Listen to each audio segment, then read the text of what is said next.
जय जिनेंद्र दोस्तों, क्या आप जानते हैं कि शरीर के कोढ़ से भी ज़्यादा खतरनाक एक और बीमारी है, मन का कोढ़, जो हमारे हंसते खेलते परिवारों को अंदर ही अंदर बर्बाद कर रहा है। आज मुनि श्री विनम्र सागर जी से जानिए कि कहीं अनजाने में आप भी अपने बच्चों और परिवार के साथ यह बड़ी गलती तो नहीं कर रहे हैं। बिहार चल रहा था। बिहार में आचार्य श्री जी के आगे एक महिला चल रही थी, 25-20 कदम आगे चल रही होगी। गुरुवर उनके अपने चलने का एक तरीका रहता था, हमेशा वो इरियापत समिति से नीचे देखते हुए चलते थे और लगातार गुरुवर नीचे देख करके चल रहे थे। अचानक उनके मन के अंदर कोई विकल्प पैदा हो गया। जब मन के अंदर विकल्प पैदा हुआ, आचार्य श्री जी थोड़ा आगे चल करके रुक गए, बैठे, बैठ करके बोलते हैं, किसी का खून बह रहा है। जब गुरुजी ने कहा कि किसी का खून बह रहा है, देख रहे थे कोई आगे चल रहा होगा, उसके पैर पर कुछ गड़ गया होगा और गड़ने पर लगातार का प्रवाह हो रहा था, लेकिन जिसके अंदर से रक्त का प्रवाह हो रहा था उसको पता नहीं चल रहा था। कई बार ऐसा होता है, जब आपको गैंग्रीन हो जाता है, जब आपकी ब्लड शुगर बहुत ज़्यादा बढ़ जाती है और शरीर पे घाव हो जाते हैं, तो फिर आपको पता नहीं चलता है कि शरीर में क्या तकलीफ हो रही है, शरीर सुन्न हो जाता है। उस महिला को जाके देखा किसके पैर में खून बह रहा है, पता चला, आप आश्चर्य मानेंगे, करीब 2 इंच से ऊपर का कांच उस महिला के पैर में करीब आधा इंच तक गड़ गया था। नीचे से उसका पूरा पैर फट गया था। उसको पता ही नहीं कि हमारे पैर से खून गिर रहा है। बड़े अच्छे से मुस्कुरा रही थी वो महिला। पैर में कांच गड़ा है, आधा इंच अंदर है, 2 इंच लंबा है, किसी बॉटल पे पैर रखा होगा। वो मुस्कुरा रही है। उसको जाकर के बताया कि तुम्हारे पैर से खून गिर रहा है। जब उसने देखा तो उसने देखा कि अरे हमारे पैर से ही गिर रहा है। फिर उसको बैठा करके जब पट्टी के लिए, ड्रेसिंग के लिए लाए, फर्स्ट एड बॉक्स को लेकर के आए, तब देखा कि 2 इंच लंबा, आधा इंच अंदर एक कांच पैना धारदार घुस गया है। लेकिन महिला को कुछ भी एहसास नहीं है, कुछ भी। आचार्य श्री जी को बताया, गुरुदेव, जो महिला वहां पर थी उसके पैर में 2 इंच का कांच घुस गया, उसके बाद भी उसको कोई वेदना नहीं है, उसको किसी भी प्रकार का कोई दर्द नहीं है, वो मुस्कुरा रही है। फिर उसको लगा कि मेरी शुगर 450 से ऊपर हो गई होगी, इसलिए शरीर ने अपना सेंसेशन खो दिया। आचार्य श्री जी के पास आकर के बताया, गुरुजी, हम सब पूरा संघ बैठा था, गुरुजी रास्ते में ही उद्बोधन देने लगे। गुरुवर कहते हैं, वेदना एक वरदान है। अगर वेदना ना हो तो पता ही ना चले कि कहां क्या हो रहा है। आचार्य श्री जी का वो शब्द कितना गजब का मार्मिक था कि वेदना भी एक वरदान है। हम वेदना के प्रतिकार में जीवन जीते हैं। किसी भी प्रकार की कोई तकलीफ नहीं होना चाहिए, किसी भी प्रकार का कोई भी दर्द नहीं होना चाहिए। लेकिन गुरुजी कहते हैं कि जीवन में वेदना एक वरदान है। आप रात में सो करके, अभी सुबह यहां पर आए होंगे, रात में जब आप सो रहे होंगे तो आपके शरीर के नीचे एक 6 इंच का मोटा गद्दा होगा ना, उसके ऊपर एक मोंटे कार्लो का बहुत अच्छा कंबल होगा। उसमें आराम से सुबक करके, चिपक करके, दबक करके जब आप सोए होंगे, तो मान लो रात को 10 बजे भी सोए आप उस बिस्तर पर जाकर के, और सुबह सीधे आपकी नींद 6:30 बजे खुली। एक साथ कितने घंटे की नींद ली आपने? 7 घंटा, 8 घंटा, 6 घंटा। उसमें एक आध बार मान लो आपको उठना पड़ गया हो किसी कारणवश, उसके बाद आप तुरंत गए, तुरंत जाने के बाद आपने पैर पोंछा और जाते ही साथ जैसे ही उस बिस्तर पे चढ़ते हैं, 5 मिनट में आपका पैर फिर गर्म हो जाता है, मांटे कार्लो के उस मोटे कंबल में घुसते हैं और घुसते ही साथ ही पूरे शरीर में लपेट करके और बिल्कुल कंफर्ट जोन में सो जाते होंगे। ऐसा ही करते होंगे ना। आप नहीं समझ सकते एक साधु ने रात कैसे गुजारी है। आप इस चीज को नहीं समझ सकते। आपको साधु जीवन की कोई वेदना नहीं है। कभी सोचिएगा, पाटा ठंडा हो जाता है, ठंडे पाटे में छाती से निकलने वाली गर्मी से पाटा गर्म करते हैं। पहले जहां सोना होता है ना मुनिराज को, वहां पर बैठ जाएंगे, जहां छाती रखनी होगी वहां पर बैठ जाएंगे, तो बैठने से वो स्पॉट तखत गर्म हो जाता है, उतनी सी लकड़ी गर्म हो जाती है। फिर जब सोना होता है तो जहां बैठे थे वहीं पर छाती रखी, छाती रखने के बाद चुपचाप सुकड़ करके रात में मुनि जब विश्राम करते हैं तो उनकी नींद हर आधे घंटे में खुलती है। वाटर लेवल बढ़ गया क्योंकि लगातार शीत लग रही है। वाटर लेवल बढ़ जाने पर लवशंका की इच्छा हो सकती है, हो गई, पैर धो करके आए तो नींद गायब। अब पहले पैर ठंडा हो गया, उसको गर्म करो, गर्म करने के बाद आधा पौन घंटा बैठो, उसके बाद लेट करके प्रयास करो, आ जाए तो ठीक, ना आए तो कोई बात नहीं, एक रात और ऐसे ही गुजर जाती है। आप एक साधु की रात नहीं सोच समझ सकते क्योंकि आप मोटे कंबल में रहते हैं। आप एक साधु का समझ नहीं सकते कि जब शरीर नीचे से ठंडा होता है तो कैसी फीलिंग आती है। नहीं समझ सकते। जब ऊपर से शीत गिरती है तो आप कितना भी जुगाड़ लगा लीजिए, बॉक्स बना लीजिए, प्लाई लगा लीजिए, पुट्ठे लगा लीजिए, कुछ भी कर लीजिए, लेकिन जब आपके शरीर से चिपक करके रजाई मिलती है, उसमें होने वाली गर्माहट और बाहरी आवरणों की गर्माहट में जमीन आसमान का अंतर है। वेदना एक वरदान है। आप घर के अंदर रह करके कभी रात में सोचिए, रानी ने सोचा था एक बार उनका क्या हो रहा होगा। रात में घर के अंदर जब आप विश्राम करते हैं, विश्राम करते वक्त, सोते वक्त सोचो, बात करो, पति बगल में सो रहा होगा, उससे बोलो महाराज कैसे सो रहे होंगे, महाराज कैसे सो रहे होंगे। महाराज भी चाहते तो अपने घर में रहते तो बढ़िया, उनके पास भी कंबल होता, उनके पास भी अच्छी रजाई होती, उनके पास भी सॉक्स होते, शूज होते, कपड़े होते, जीन्स होता, सब होता। लेकिन किसी संकल्प के साथ मुक्ति के मार्ग पर जब कोई साधक आगे बढ़ता है तो उसकी वेदना को श्रावक महसूस करता है। वेदना वरदान है हर क्षेत्र में। गुरुवर कहते, गुरु जी कहते, देखो उसको लगा भी है, उसको पता भी नहीं है, क्योंकि उसको वेदना नहीं हो रही है। वेदना होती है तब जाकर के जीवन का सौंदर्य विकसित होता है।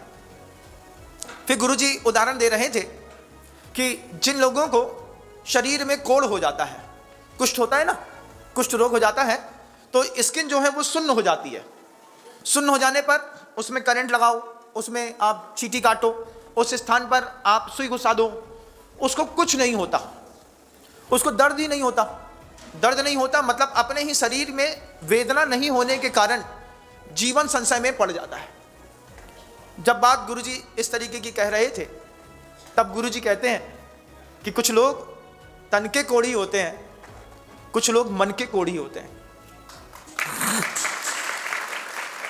तन के कोढ़ी को होने वाले दर्द की वेदना नहीं है, लेकिन मन का भी कोढ़ी होता है। फिर आचार्य सिंह जी कहते, कैकेयी को देखना, उसके मन में जो सोच बैठ गई उसको कोई हिला नहीं पाया। कैकेयी को मन का कोढ़ हो गया, मेरा भरत राजगद्दी पे बैठेगा।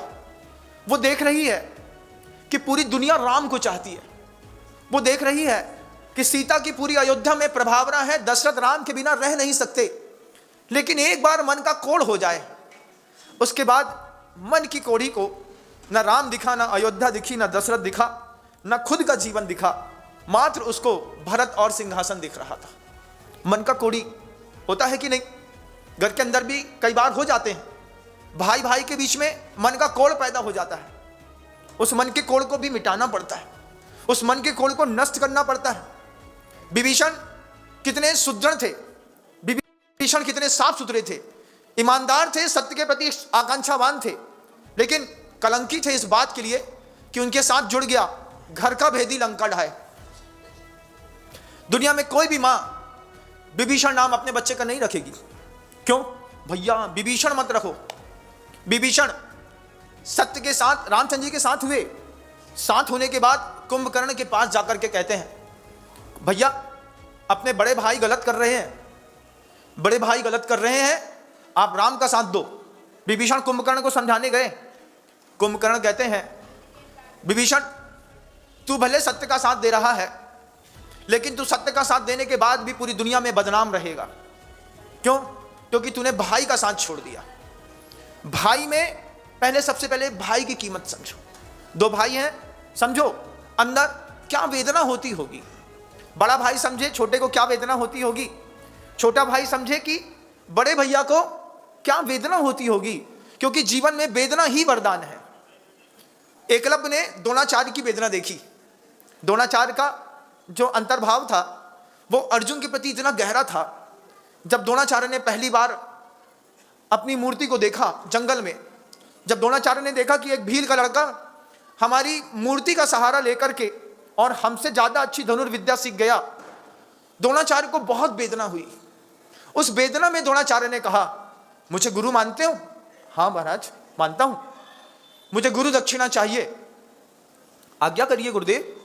और जब उन्होंने कहा कि दाहिने हाथ का अंगूठा काट करके तुम मुझे गुरु दक्षिणा में दो, एकलव्य मुस्कुरा दिए।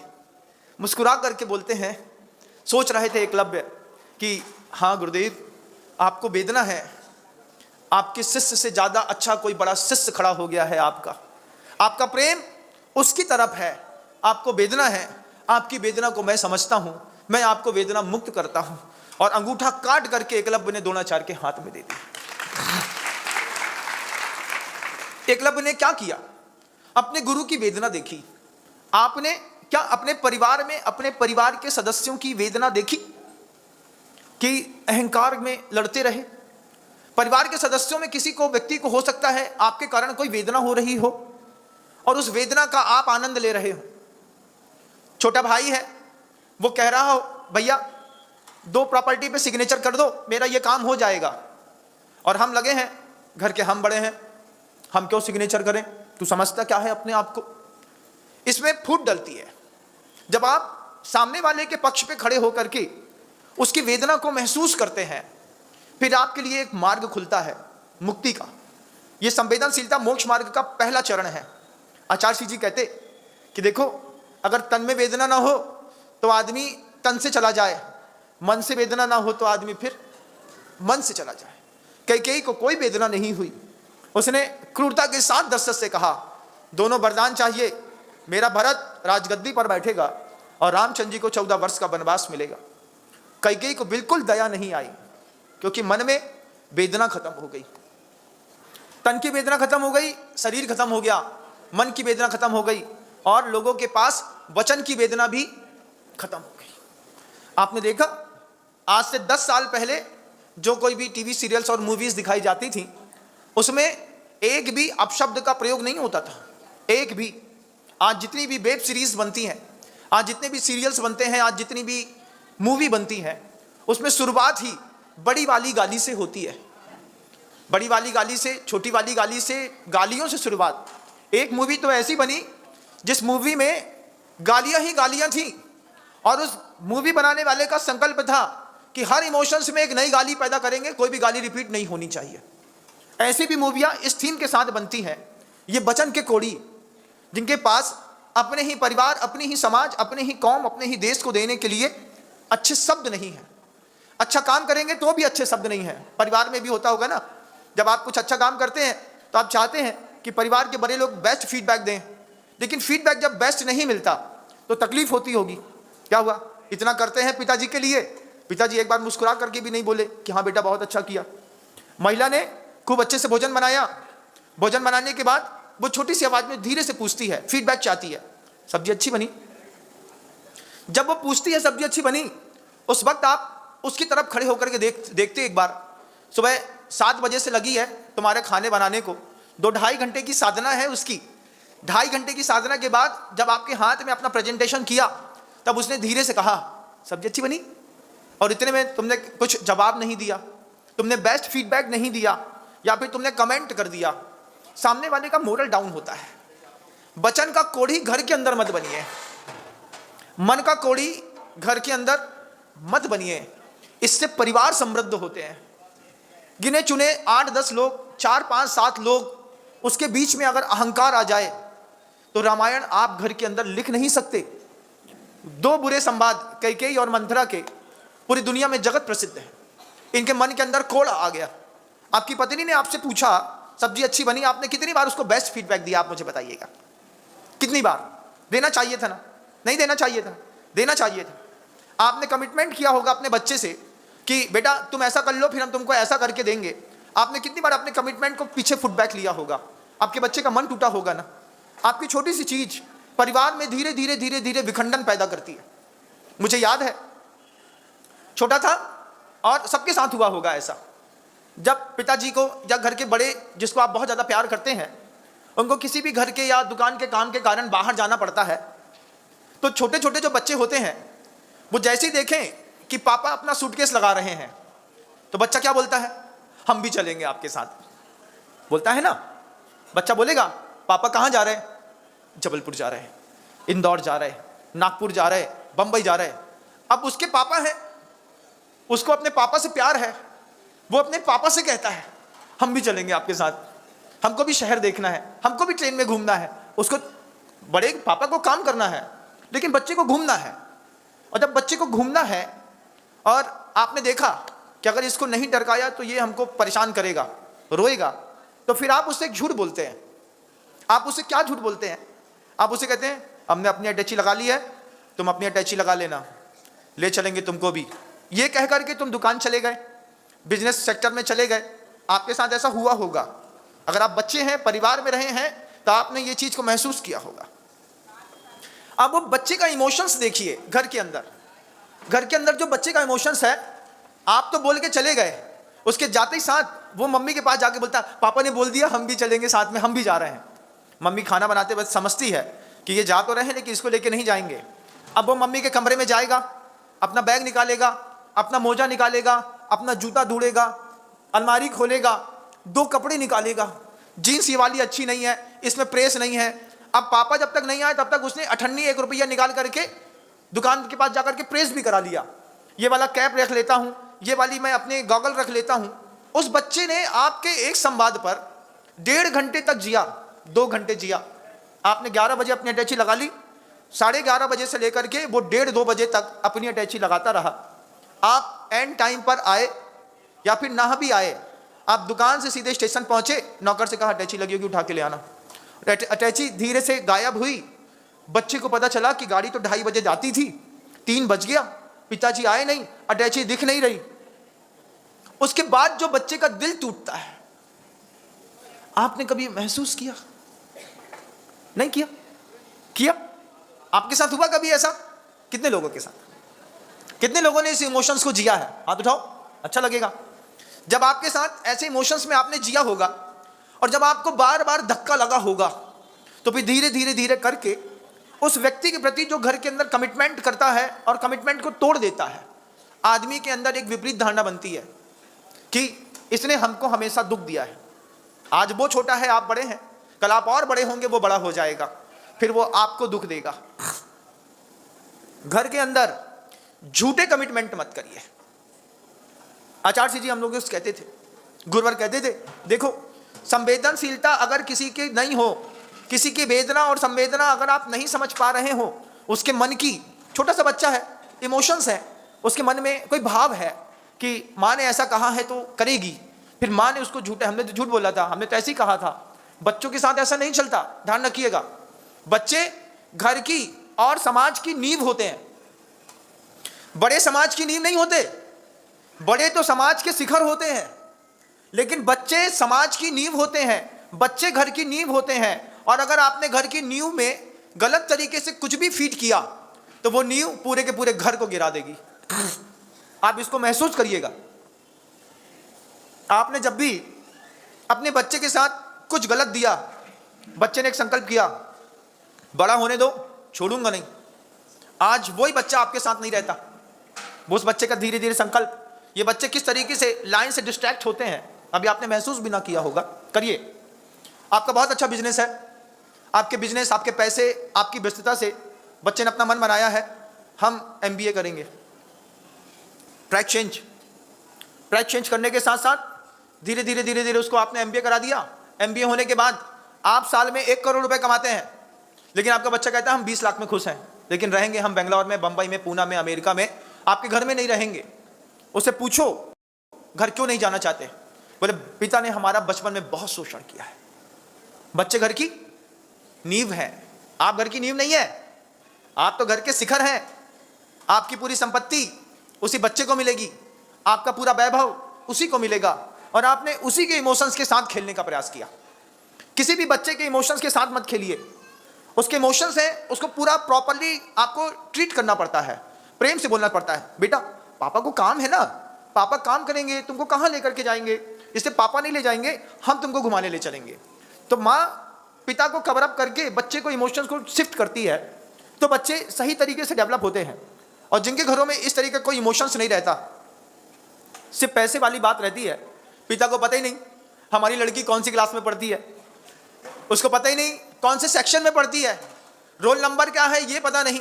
कभी आपने अपने बच्चे का कभी बैठ करके आधे घंटे कभी उसका बैग नहीं देखा कि कितना पढ़ती है, हैंड राइटिंग कैसी है, कहाँ जाती है, किसके साथ जाती है, कौन सी उसमें पढ़ती है। आपको कोई से मतलब नहीं है, आपको सिर्फ पैसे से मतलब है। पापा 5,000 दे दो, हमने 5,000 दे दिया, संबंध काय तक टिक गए, पैसे तक, इमोशंस फिनिश। आप अपने घर के अंदर अपने बच्चों के साथ अपना इमोशंस डेवलप करिए।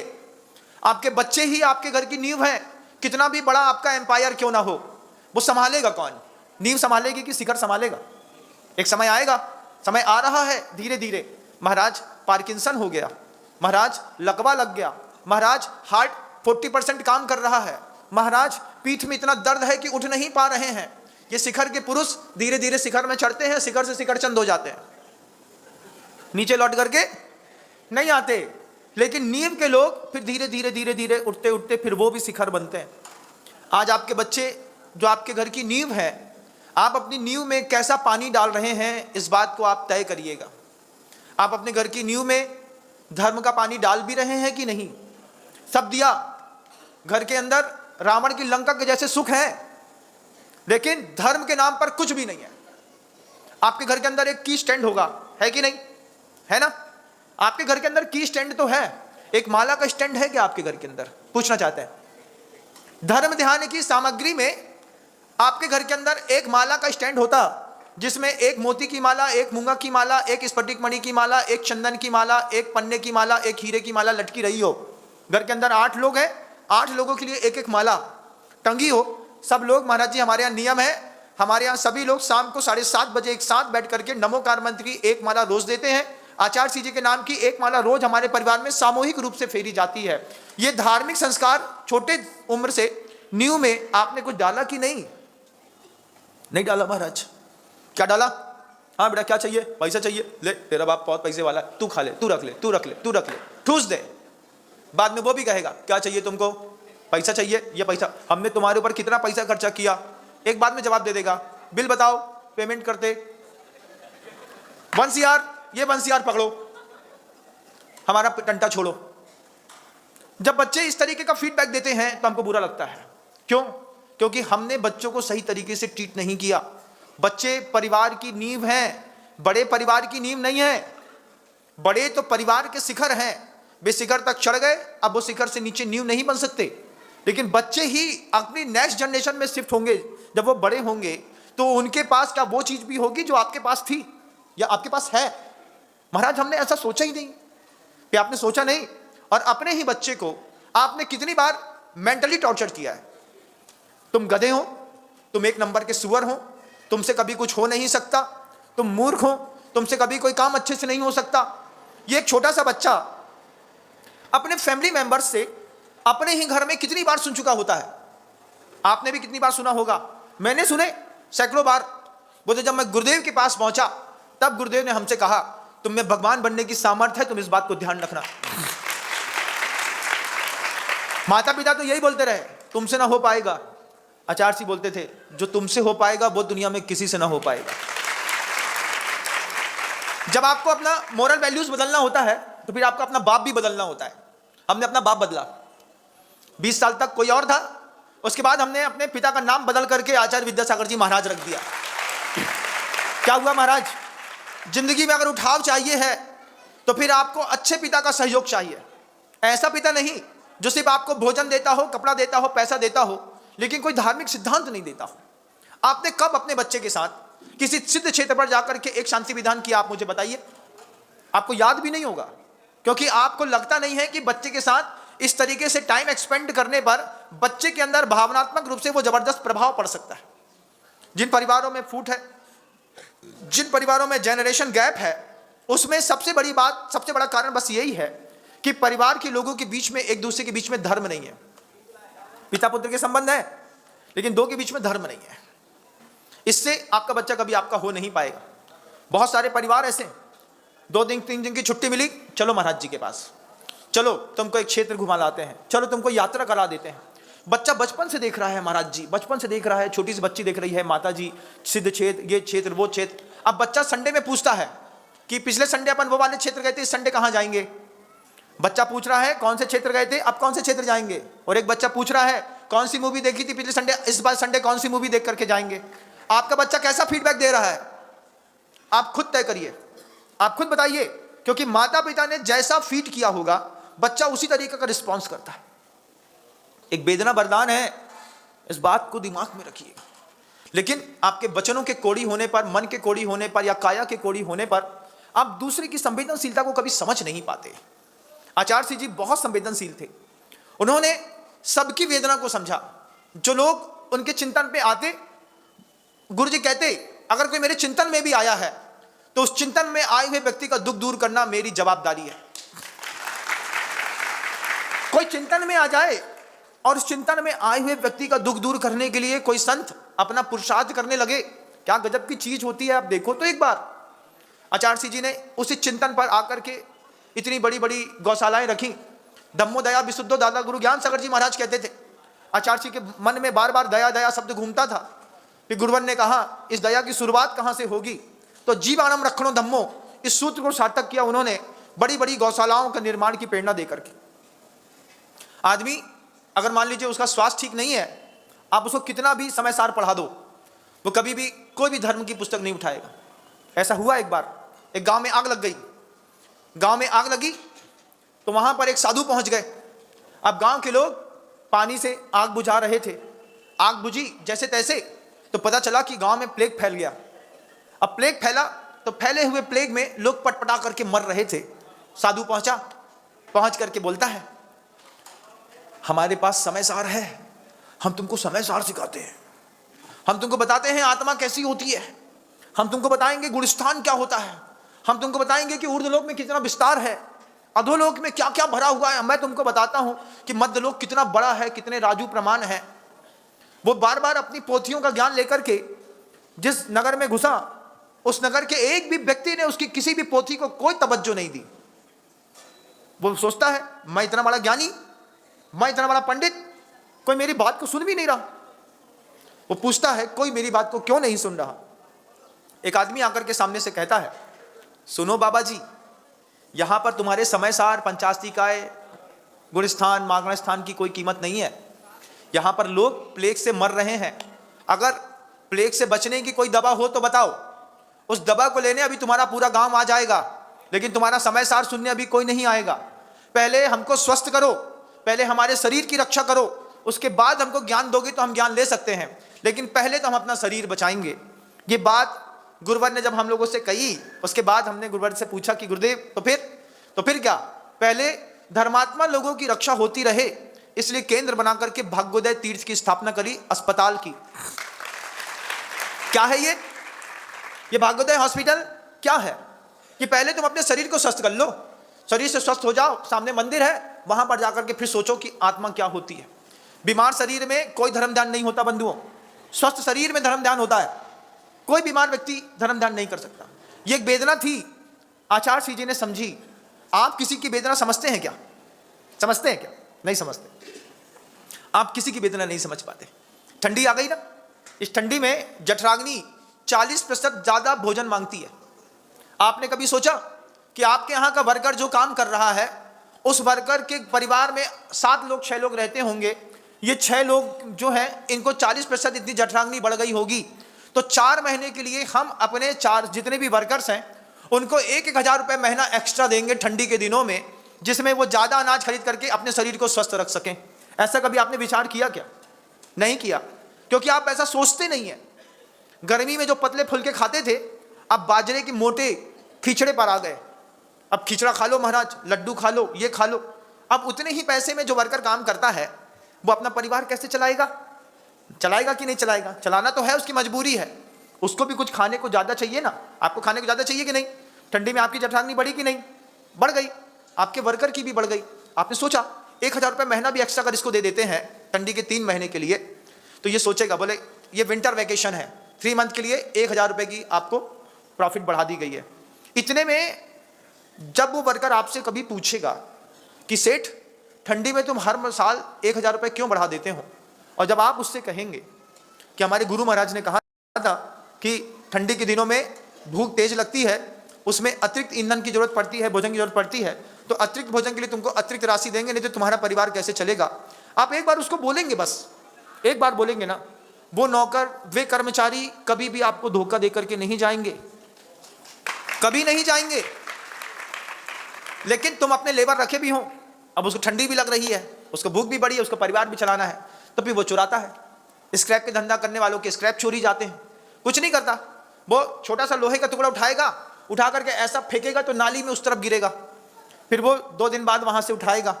रोज का 1,000 निकालने से अच्छा है उसको महीने का 1,000 बढ़ा दो, नहीं तो वो 30,000 रुपये महीना निकालेगा। घाटे का सौदा है कि फायदे का सौदा?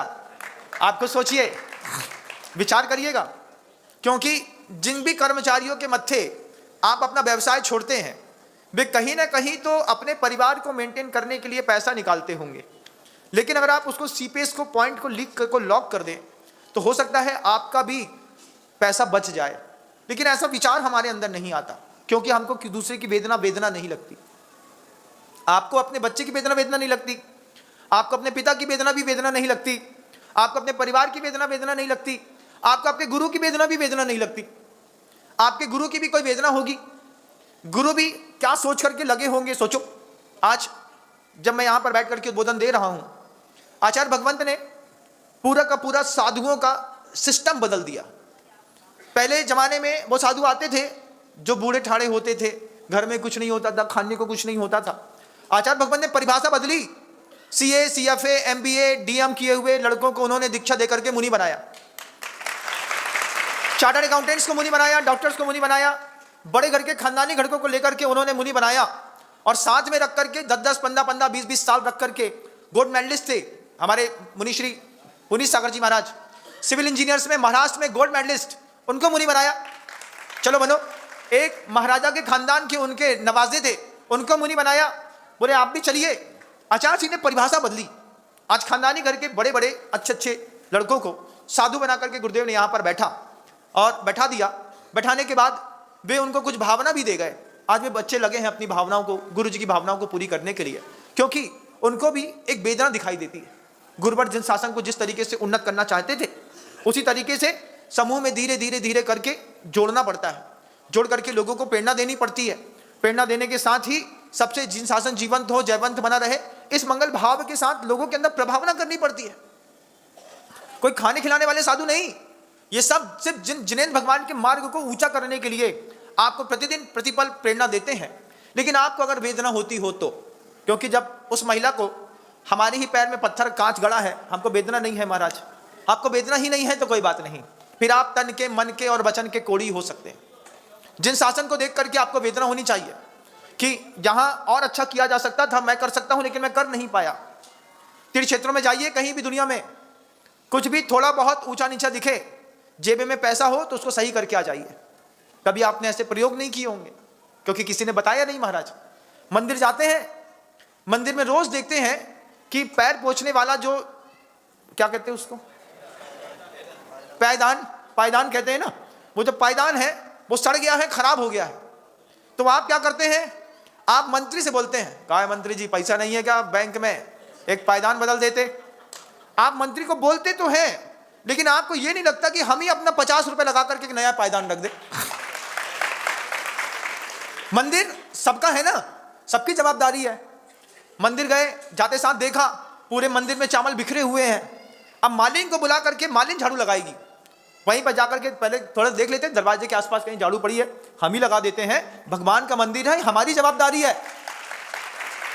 सिख समाज में देखिए, महिलाएं अपने दुपट्टे से पूरा का पूरा गुरुद्वारा साफ करती हैं, दुपट्टे से, और कहती सौभाग्य है उनके गुरुद्वारे में झाड़ू नहीं लगती। हमारे घर के अंदर झाड़ू लगती है, वो भी हम नहीं लगा पाते। पहले का समय था बंधुओं, महिलाएं 12, साढ़े 12, 1 बजे तक घर के बर्तन मांज करके सुबह का भोजन करा करके फुर्सत होती थी। 1:30 बजे मंदिर जाती थी, मंदिर में जाकर के मंदिर के बर्तन मांजती थी। किसी भी नौकर के हाथ के मंजे बर्तन से कभी भी भगवान की पूजा नहीं हुई। आज जमाना बदला कि नहीं? अब 1:30 बजे के बाद महाराज जी अनुपमा देखेंगे कि मंदिर के जाके बर्तन मांजेंगे? अब बताओ, अभी तो हमारे रेस्ट का टाइम आया है। अब जैसे रेस्ट का टाइम आया तो आपने एक नई जवाबदारी दे दी, मंदिर में जाओ, मंदिर के बर्तन मांजो। मंदिर के बर्तन मांजना चाहिए। आपको पता कि नहीं पता? शायद नहीं पता होगा, मैं आपको बताता हूं। अगर आपके पूजन के बर्तन या आपके भोजन के बर्तन में किसी मांसाहारी व्यक्ति का स्पर्श हो जाता है तो फिर आपकी पूजन भ्रष्ट हो जाती है और आपका भोजन भी भ्रष्ट हो जाता है। इस दोनों का प्रायश्चित लेना पड़ता है। आपको पता है इस बात को? नहीं पता? आपने कभी सुना भी नहीं होगा ना कि आपकी पूजा के बर्तन हैं, आपने जिसको दिए, अगर वो मांसाहार करता है तो मांसाहारी के हाथ से स्पर्शित किए हुए पूजन के बर्तन से आपकी पूजन नहीं होती। उसमें आपको देखना होता है कि इसमें कहीं किसी मांसाहारी का हाथ तो नहीं लग गया। ऐसा ही भोजन के बर्तन के साथ भी होता है। अब आपके होटल में जाओ, खा लो, आप बात नहीं, लेकिन होटल में जाने के बाद जब आप भोजन करते हैं, बनाने वाला मांसाहारी है, उसके हाथ से स्पर्शित भोजन से आपको भोजन करने पर भोजन का प्रायश्चित लेना पड़ता है। इसलिए जैन समाज में टेंट हाउस के बर्तन नहीं लाए जाते, क्योंकि 7 जात में जाता है टेंट हाउस का बर्तन, 7 जातों में। तो जैन समाज के रिसेप्शन में क्या होता है महाराज? जैन समाज में, हर समाज में समाज के बर्तन अलग से, गंजा मिलेगा, भट्टी मिलेगी, गिलासें मिलेंगी, चम्मच, प्लेट, परैया सब मिलेगी। लेकिन आज जो जमाना मॉडर्नाइज है, इस मॉडर्नाइज जमाने में क्या महाराज जी, कैटरिंग वाले को बोल दिया था, वो आ गया। हाँ, अब आ गया, एक नवाब आ गया, एक मेवाड़ आ गया, एक मेवाती आ गया। उसने बढ़िया उठा करके बनाया, अच्छा नान लगाई, निकाली और आपको खिला दी। उस भोजन को करने के बाद आपको उस भोजन का प्रायश्चित भी करना पड़ेगा। ये बात बहुत गंभीर है, आप बहुत शांति से सुन रहे हैं। रिसेप्शन में खाने वालों, इस बात को ध्यान रखना, बनाने वाले सिर्फ मांसाहारी होते हैं। मांसाहारी के स्पर्श किए हुए भोजन के बाद आप भगवान का अभिषेक शांति धारा नहीं कर सकते, सूतक लगती है। महाराज इतना सूक्ष्म जैन धर्म है, ऐसा ही जैन धर्म है, आपको उसकी अनुशासनशीलता का ना पता है ना आप किसी को बताना चाहते। घर के अंदर इस बात की शिक्षा दी जाती थी कि मांसाहारियों को घर के अंदर भोजन के लिए ही बुलाना। कुछ कौमें ऐसी हैं जिनका मांसाहार प्रसिद्ध है, उनके लिए घर के अंदर चीनी मिट्टी के बर्तन रखे रहते थे। कभी याद भी है कि नहीं, कि भूल गए सब? याद भी नहीं होगा। कोई मांसाहारी व्यक्ति घर के अंदर आया तो मांसाहारी व्यक्ति के लिए कांच का गिलास रखा जाता था, बोन चाइना की क्राकरी रखी जाती थी। उस क्राकरी में घर का आदमी खाना नहीं खाता था। हमारे यहाँ क्राकरी क्यों लाई गई घर के अंदर? इसलिए कि जो दूसरी जात के मांसाहारी लोग आएंगे, ये मांसाहारी लोगों से हमारे भोजन का स्पर्श ना हो, हमारे भोजन के बर्तनों का स्पर्श ना हो, इसलिए उनके लिए अलग से एक बना के रख दिया।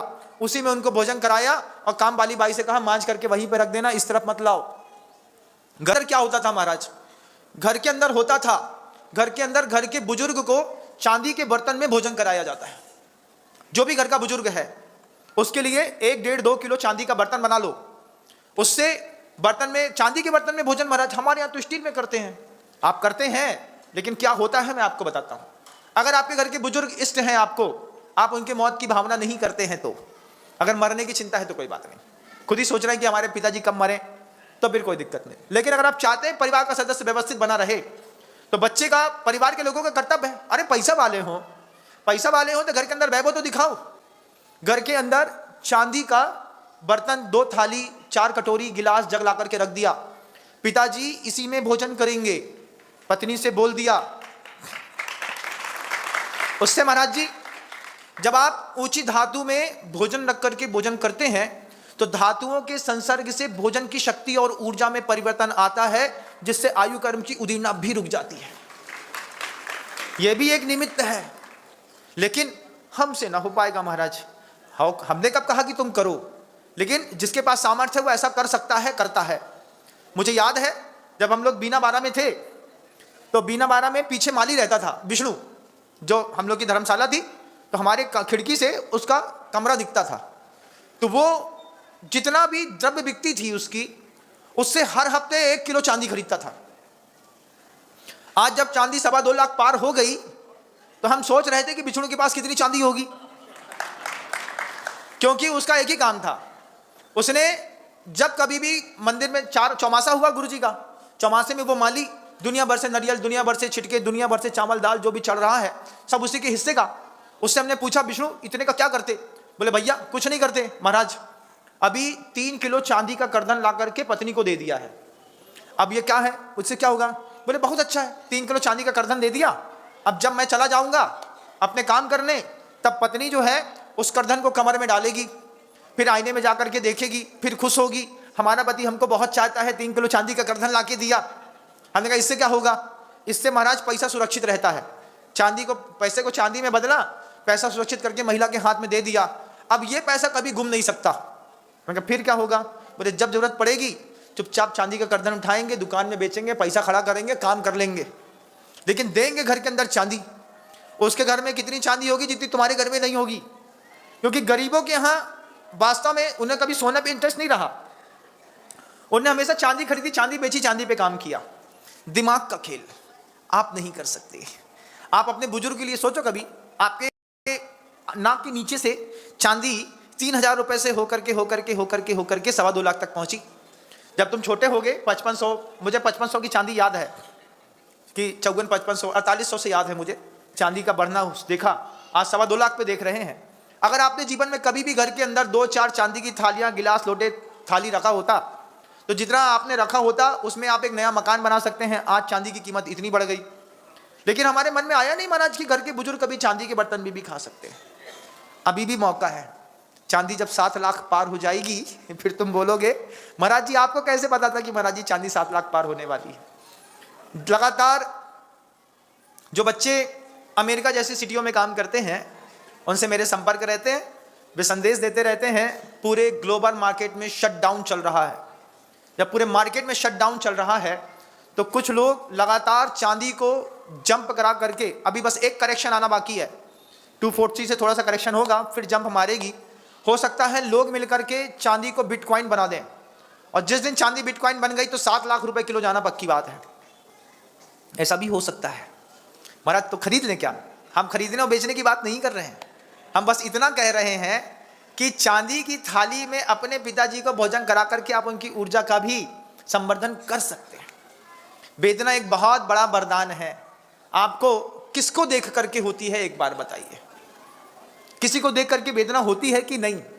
नहीं होती है तो आप भी या तो तन के कोढ़ी होंगे, या मन के कोढ़ी होंगे, या फिर वचन के कोढ़ी होंगे। और कोढ़ियों को कभी निर्वाण नहीं होता, कोढ़ियों को कभी सम्यक दर्शन की प्राप्ति नहीं होती। इस बात को ध्यान रखिएगा। शब्दों को विराम देता हूं। गुरुदेव श्री विद्यासागर जी।